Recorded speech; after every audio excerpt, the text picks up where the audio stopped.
लोग हमसे पूछते आप कथाएं क्यों करते, क्या जरूरत है? हम कहते भैया कथा कहने से अगर 4 लोगों के अंदर ही राम नाम की भक्ति जग गई, एक कथा ही माध्यम है जिससे सनातनी एक हो सकते हैं। भक्ति जाग गई सो जय जय। और कथा में ऐसा क्या नहीं जो प्राप्त ना होता हो। कथा कल्प वृक्ष है, कुछ भी पा सकते हो। ऐसा कोई नहीं है जिसे प्रश्नों के उत्तर कथा में ना मिले। सुने भर जो मनोभाव में प्रश्न होते हैं उनके उत्तर जरूर मिलते हैं। इसलिए हमने हनुमान जी को ध्यान करके कहा इन 3 दिनों में हनुमान सम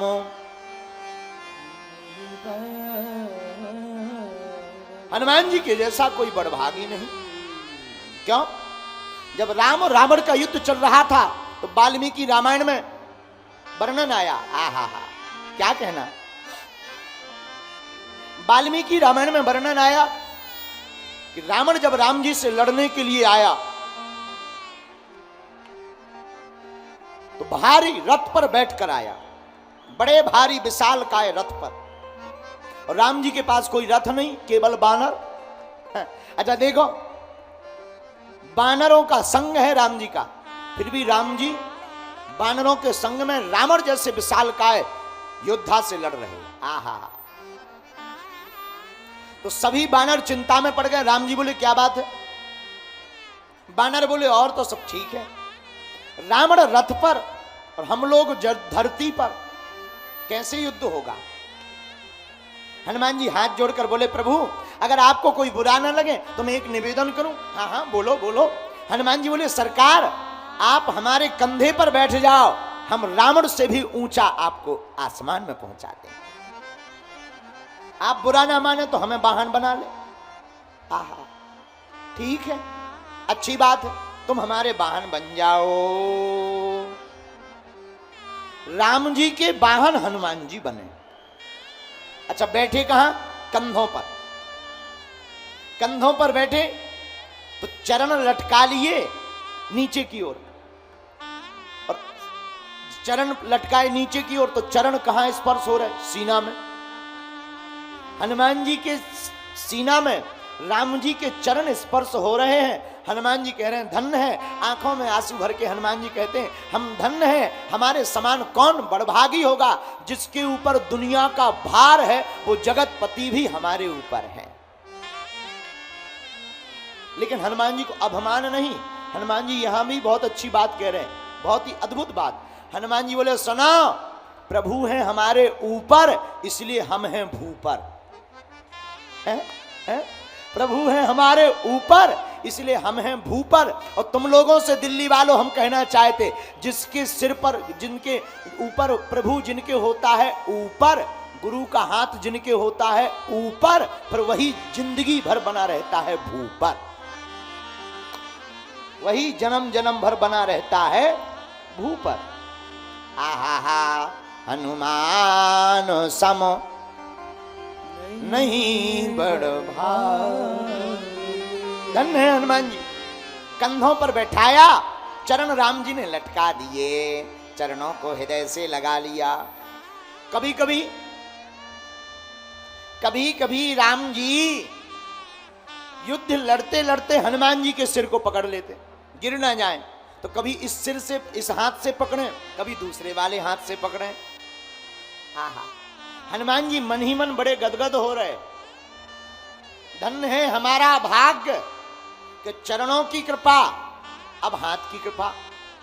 देखो कितनी अद्भुत बात है। प्रभु का हाथ हनुमान जी के माथ पर, और भगवान का हाथ जिसके मस्तक पर होता है उसका दुनिया में कोई बाल बांका नहीं कर सकता है।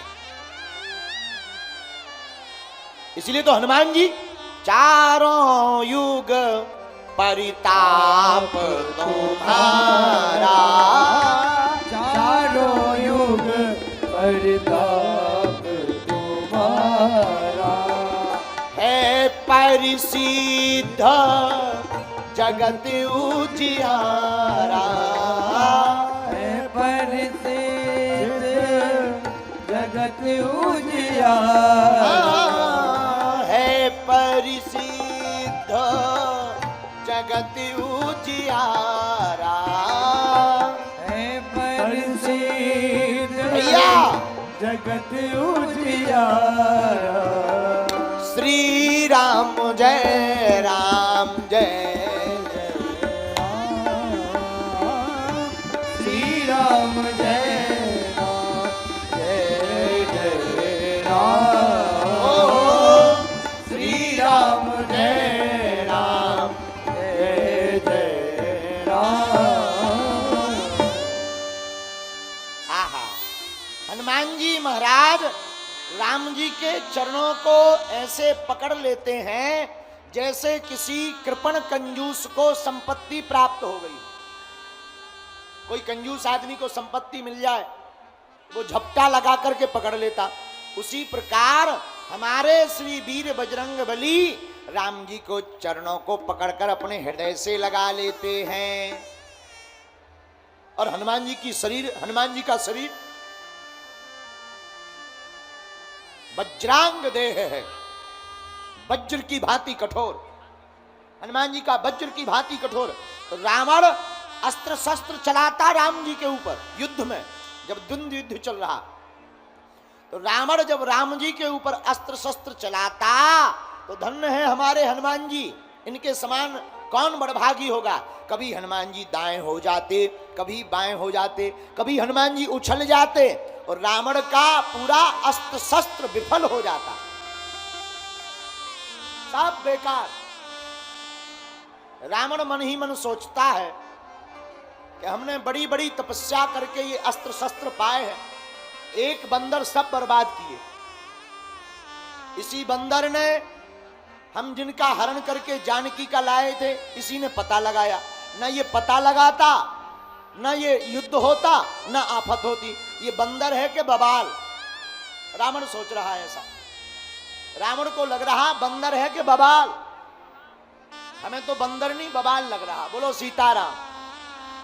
बताओ, रावण जैसे उसी प्रकार भारत में रहने वाले धर्म विरोधियों को भी भगवान बवाल नजर आते हैं, रावण की बुद्धि वालों को। रावण क्या कह रहा? भैया बंदर है कि बवाल? पूरी आफत तो इसी ने की, बंदर ने। अब राम जी हैं ऊपर, हनुमान जी हैं भूपर, तो जैसे ही रावण बाण चलावे, सोई हनुमान जी कभी दाएं हो जावे, कभी बाएं हो जावे, कभी उछल कूद कर देवे। सारी चिंता रावण की ओर बढ़ गई कि पूरा का पूरा खेल तो ये बंदर ही बिगाड़े हैं। अब क्या करें? अंत में रावण ने अमोघ शस्त्र नाम का बाण चलाया, अमोघास्त्र, जो रावण ने तपस्या करके प्राप्त किया था। लेकिन ये बाण राम जी के ऊपर नहीं चलाया, अमोघ अस्त्र का प्रयोग रावण ने हनुमान जी के ऊपर किया। तो भैया एक बात बोले, हनुमान जी सोचने लगे कि भाई मिटाना तो युद्ध वालों को चाहिए, वाहन को क्यों मिटा रहे, हम तो वाहन। लेकिन हनुमान जी का तो वज्रांग देह है। रावण ने 3 बाण अमोघास्त्र के छोड़े, हनुमान जी के माथे में लग गए। जैसे कोई भारी शरीर आदमी को छोटा सा कांटा लग जाए ना, कोई ज्यादा दिक्कत नहीं होती, वैसे ही हनुमान जी को भी कोई ज्यादा दिक्कत नहीं हुई। क्यों? हनुमान जी का देह वज्र की भांति है। हनुमान जी ने 3 बाण निकालकर ऐसे तोड़कर फेंक दिए जैसे कुछ हुआ ही ना हो। लेकिन हनुमान जी के माथे से रक्त बहने लगा, खून बहने लगा, और रक्त बहने लगा तो राम जी के चरण कमल के ऊपर रक्त गिरने लगा, मानो हनुमान जी ने अपने रक्त से राम जी के चरणों का अभिषेक कर दिया हो। एक बात और, हम लोग कहते हैं, हमें भी कई लोग मिलते हैं, महाराज जी आप चिंता ना करो, आप तो हिंदू राष्ट्र की बात करो और भारत को हिंदू राष्ट्र बनवाओ, हम तुम्हारे लिए खून पसीना बहा देंगे। ऐसा बोलते हैं, बोलना भी चाहिए, लेकिन संसार वालों में और हनुमान जी में बहुत अंतर है। संसार वाले कहते हैं खून पसीना बहा देंगे, लेकिन पसीना और खून तो ठीक है, पसीना तक नहीं बहाते। बुरा मत मानना, भारत के लोग जगे होते, सनातनी हिंदू अगर जागे होते, तो जो आज नौबत हमारे धर्म की है ये कभी नहीं आती अगर हम पहले से ही जगे और सधे हुए होते। किसी भी व्यक्ति के अंदर संसार की वासनाओं का अगर रिएक्शन हो, किसी भी व्यक्ति के अंदर संसार की वासनाओं का अगर रिएक्शन हो, तो उसके लिए एक्शन यही है कि हनुमान जी के डायरेक्शन में आ जाना चाहिए। है? किसी भी संसार की वासनाओं का तुम्हें रिएक्शन हो गया, कई लोगों को रिएक्शन हो जाता, कई लोगों को मोबाइल का एडिक्शन हो जाता है, लगे मोबाइल में एकदम लगे। आजकल तो आगे लगो मोबाइल भी बाथरूमों में जा रहा है। हमारे गांव में, हम तो गांव के लोग हैं, आप लोग तो दिल्ली वाले हो।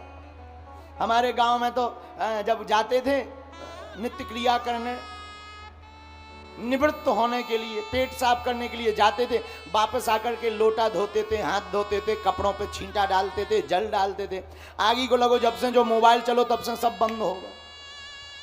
एक व्यक्ति हमें मिला, हमने कहा कहो क्या हाल है? बोले ठीक है। हमने कहा क्यों?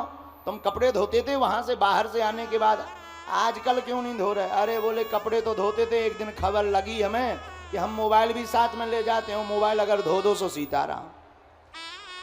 बोलो जय सिया राम।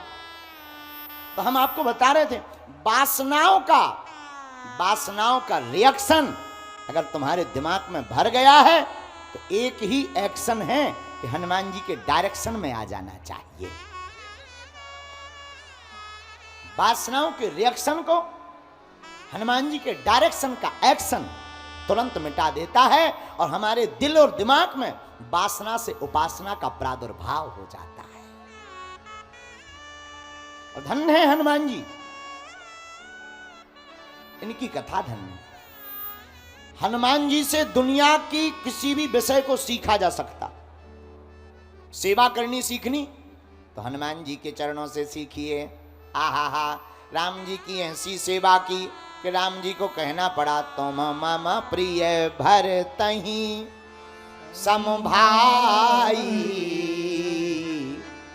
हे हनुमान जी, आप हमारे भरत जी जैसे भाई। अच्छा देखो, सेवा का फल, अपनी कंपनी का प्रचार करना सीखना है। धन्य है हनुमान जी। कंपनी का प्रचार कितना खतरनाक करते हैं। नो इन्वेस्टमेंट, ओनली प्रॉफिट ही प्रॉफिट। धन्य है वीर बजरंगबली। लंका गए, लंका में इनकी कंपनी राम नाम की कंपनी, और अपनी कंपनी राम नाम का प्रचार करने के लिए कोई भी कंपनी प्रचार करती है, एडवर्टाइजमेंट करती है, तो थोड़ा मोड़ा इन्वेस्टमेंट करती है। लेकिन धन्य है हनुमान जी, पूरा इन्वेस्टमेंट रावण का, तेल उसका, बाती उसकी, कपड़ा उसका। और धन्य है हनुमान जी महाराज, 1% का लॉस नहीं, प्रॉफिट ही प्रॉफिट। पूरी लंका के घर घर में जय जय श्री राम करके चले आए। कितनी अद्भुत बात। हनुमान जी से कुछ भी सीखना हो। अच्छा तीसरी बात, हनुमान जी से और क्या सीखने योग्य है? हनुमान जी से संवाद का कौशल, बात कैसी करनी चाहिए हनुमान जी से सीखो। विभीषण के पास गए, विभीषण से बोले देखो ये है कान भरने की कला, सगे भाई को ही फोड़ दिया हनुमान जी ने। क्या अद्भुत राजनीति है हनुमान जी के पास। रावण के भाई विभीषण, विभीषण से कहा कहो कैसे रह रहे? विभीषण बोले जिम दसनन महु जीव बेचारी, जैसे दांतों के बीच में जीव रहती हनुमान जी वैसे ही हम रह रहे। हनुमान जी बोले क्यों फंसे हो? गलत जगह फंस गए। बोले फिर क्या करें? बोले एक काम करो, तुम हमें जानकी जी का पता बताओ, हम तुम्हें राम जी से मिलवाएंगे। कितना अद्भुत संवाद कौशल, सरलता। धन्य है वीर बजरंगबली। हनुमान जी में सरलता कितनी अद्भुत। राम जी ने कहा तुम लंका गए, हनुमान जी कहते हैं हम नहीं गए, आपके प्रताप और आपके प्रभाव से हम लंका गए। इसीलिए दिल्ली के पागलों, एक बात तुम नोट करो, बोलो जय सिया राम। क्या हनुमान जी का चरित्र संसार के इत्र से बढ़िया है। संसार का इत्र लगाओगे उससे कुछ देर तो महकोगे, लेकिन अगर हनुमान जी का चरित्र अपने दिल में लगाओगे तो पूरी जिंदगी भर महकोगे। दूसरी बात, हनुमान जी के ग्रंथ की कथा कोई पुस्तक नहीं है। एक बात और याद रखना, पुस्तक उस तक नहीं पहुंचा सकती, पुस्तक उस तक नहीं पहुंचा सकती, लेकिन उस तक पहुंचने का रास्ता पुस्तक बता सकती है। पुस्तक उस तक नहीं पहुंचा सकती, लेकिन उस तक पहुंचने का रास्ता पुस्तक बता सकती है। ऐसे ही हनुमान जी की यह हनुमान चालीसा सुंदरकांड का चरित्र है कि जो हनुमान जी के चरित्र को पढ़ता है तो भले ही ये पुस्तक है, लेकिन ये पुस्तक उस तक पहुंचने का रास्ता बता देती है। बोलो सीताराम, जोर से बोलो, और जोर से बोलो, और जोर से कहो। इसीलिए हमको और आपको ये बात गांठ बांध लेनी चाहिए कि आज की कथा का सूत्र है कि हमें अपने चरित्र को महकाना है, और अगर चरित्र को महकाना है तो श्रेष्ठ चरित्र कलयुग के राजा श्री हनुमान जी के चरित्र को गुणगान गाना है और जिंदगी में इसको उतारना है। एक बहुत बड़ा प्यारा गीत है, अभी रास्ते में हम गुनगुनाते आए, बड़ा अद्भुत है। जय जय जय